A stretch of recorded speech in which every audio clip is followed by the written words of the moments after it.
जय जगन्नाथ।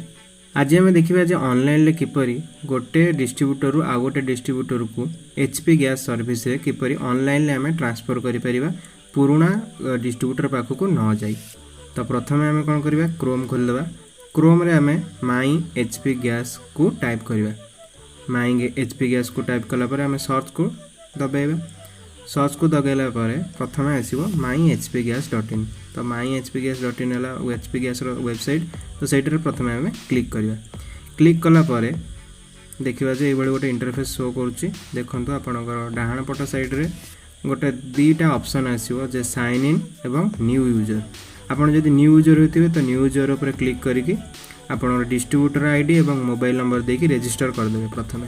तो रजिस्टर कर सारापर साइन इन करेंगे। साइन इन कलापर प्रथम आम मु साइन इन करदे रजिस्टर करदे तेणु से आम प्रथम आगे साइन इन दबेकी तो मु मोर मोबाइल नंबर देकी एवं क्लाप्चा को भरली। क्लाप्चा को भरला परे लॉगिन जो लिखाई थो लॉगिन उपरे आम क्लिक करवा।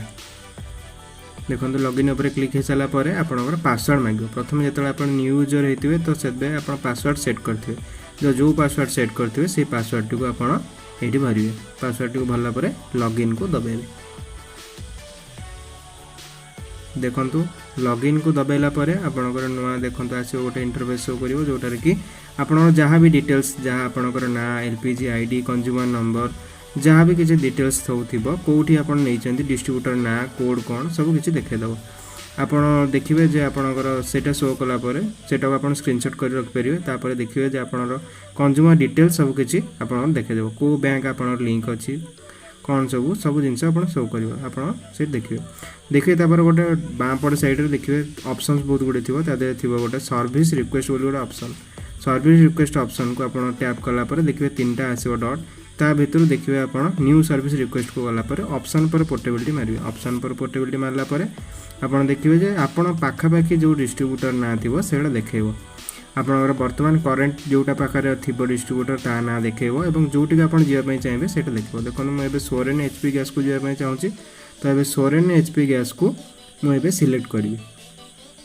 तो ये सिलेक्ट कर सारापर देखो सोरेन एचपी गैस नंबर देखेदेला मत ऑप्शन पर पोर्टेबिलिटी उपर।